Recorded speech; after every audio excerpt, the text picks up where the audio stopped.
Hi, we're Chris, Mao, Caroline, Jasmin, and we're Family Detour. We left our home in Maryland to go on a North American epic adventure to see our beautiful parks, meet fascinating people, and explore interesting places. Thanks for coming along.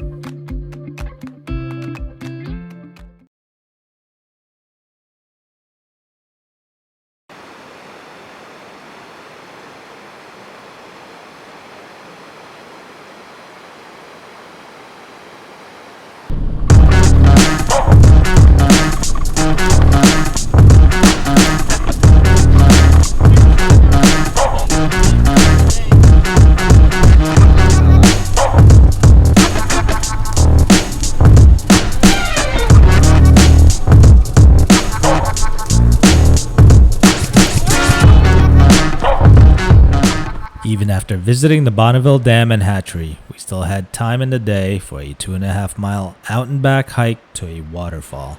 We found one not too far from the hatchery, the Wahclella Falls Trail, which took us to Munra Falls and Wahclella Falls, a double falls kind of hike. This area is known as the Columbia River Gorge National Scenic Area, an 85-mile, 4,000 feet deep gorge first formed millions of years ago as lava flowed out to the ocean and later taking new form as flash floods impacted the geography during the last ice age. These flash floods also turned tributaries or rivers, leading to the gorge into the waterfalls we have today.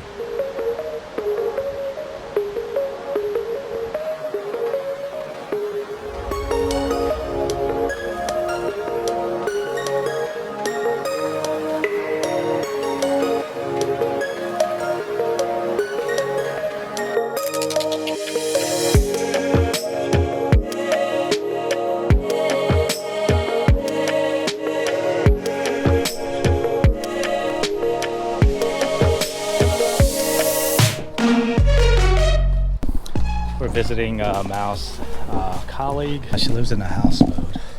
So this is the moorage that they're in. We stayed here last night and we're going to stay here another night, possibly a third night.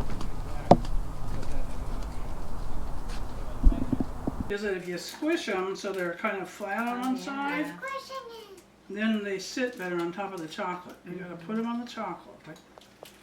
Well, that might work too. That's hard.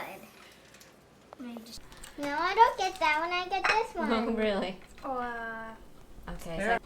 Because then we're gonna put the top on each one. You gotta be careful. Oh, you can use another one if it fell apart. The next morning, we got up super early to secure a parking space at the ever-popular Multnomah Falls Trailhead.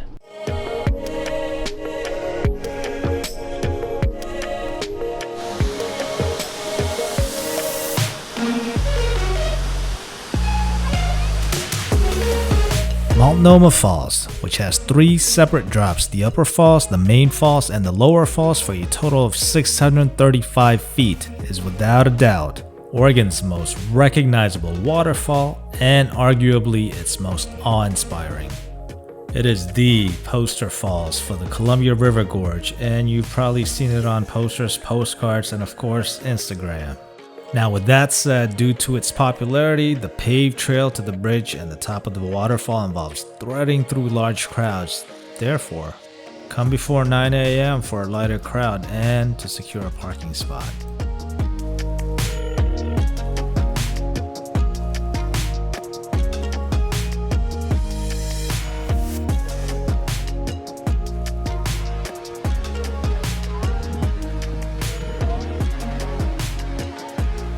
Once you pass the bridge, you get really close to the waterfall at several viewpoints and experience different perspectives of the waterfall and the Columbia River Gorge. And if you're up for a good climb, you can start your ascent on the Multnomah Falls Switchback Trail, a mile climb through 11 switchbacks. Once you get to the top, the trail leads you to other less crowded waterfalls.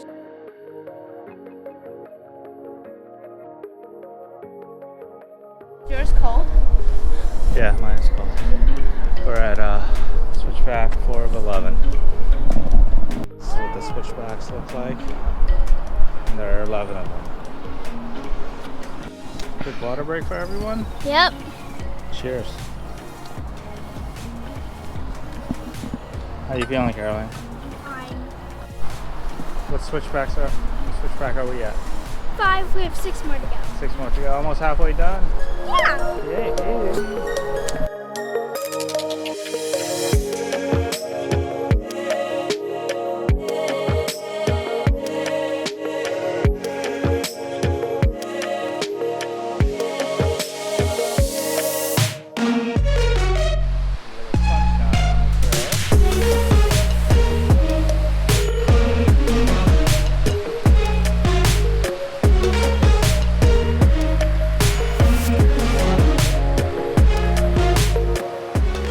What a great hike so far.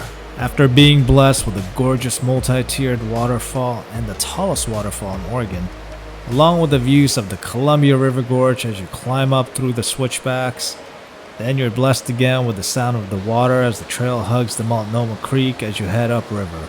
Check out how green this is. This is exactly what I had in mind of what a Pacific Northwest hike would be.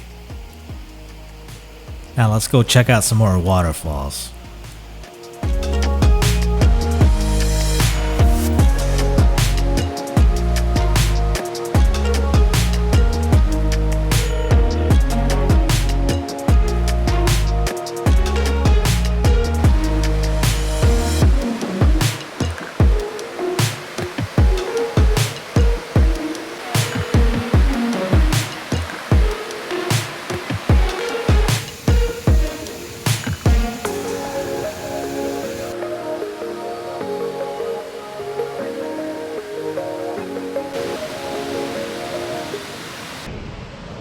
Now here comes Weisendanger Falls, a 55-foot waterfall named after Albert Weisendanger, a Forest Service ranger, as we continue on the Larch Mountain Trail.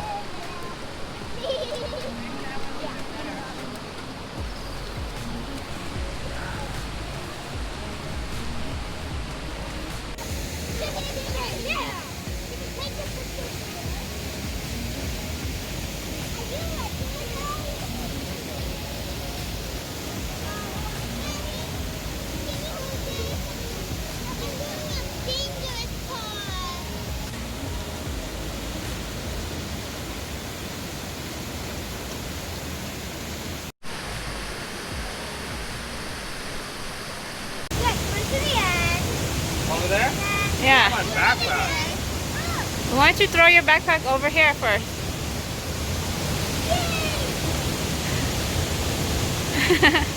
I feel like I'm recording in slow motion.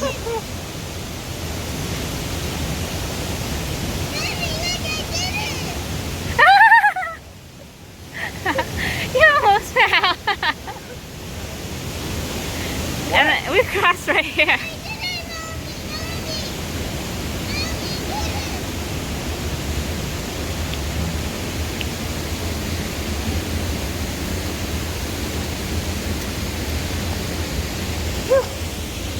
Almost didn't make it.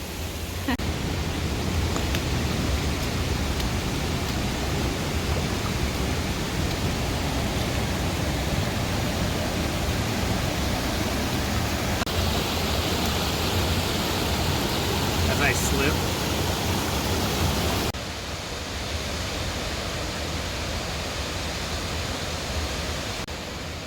We kept going a little further on the Larch Mountain Trail and decided to head back.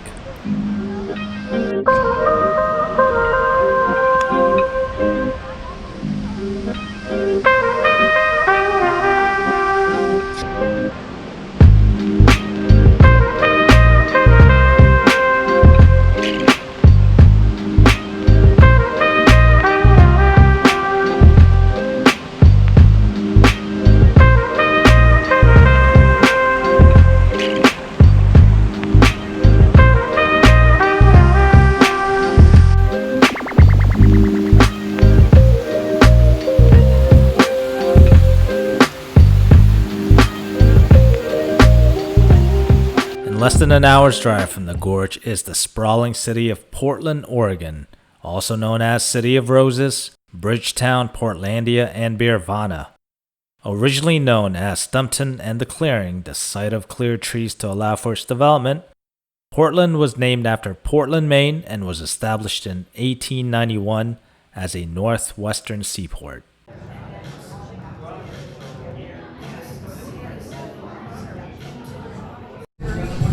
So I don't know if Stumptown is based in Portland, Oregon, but I've had Stumptown before. I've ordered coffee from them in the past through mail, and I do like their coffee. So it goes in the top 5, I think, of all coffee makers and roasters in the U.S.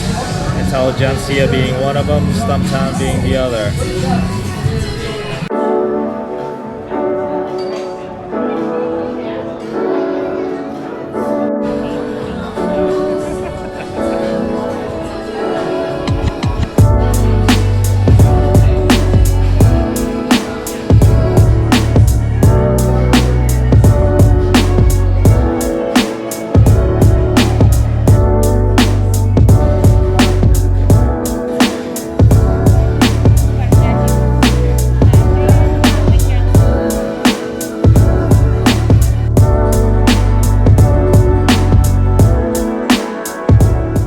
Away from the coffee shop is a Lansu Chinese garden, an authentic Ming Dynasty style garden built by the Suzhou artisans that takes up an entire block of the city's historic Chinatown district.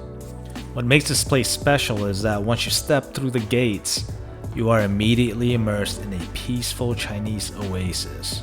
Walk through the inspiring and serene landscaping and observe the intricate details of traditional Chinese architecture. And if you have time, you can enjoy a nice cup of tea at the tea house.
To go through Lansu Chinese Garden.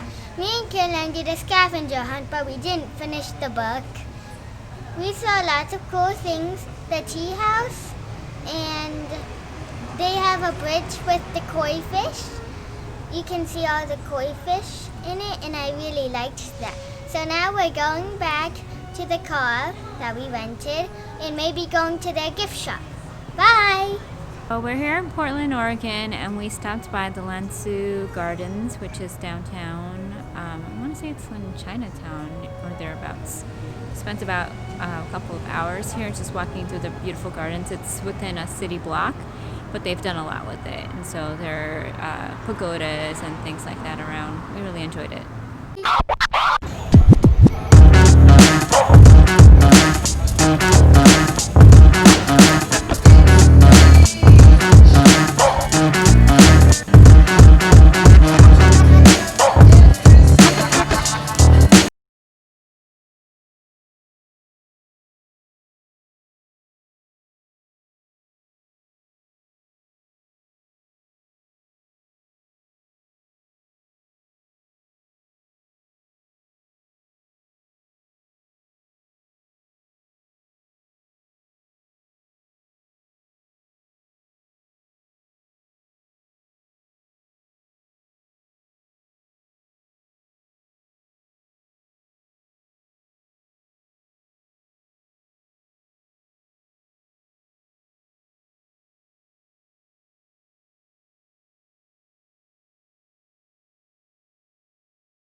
So is Portland worth a stop? If you love the outdoors, yes. If you're a foodie, yes. If you're a coffee snob, the answer is yes. And if you like microbrews, definitely. And who doesn't like Voodoo Donuts? If you don't, please unfollow us now. Our time here was short, and I'm sure there's plenty more to see, but we need to keep moving where the weather is a bit warmer. Our next stop, the Oregon coast.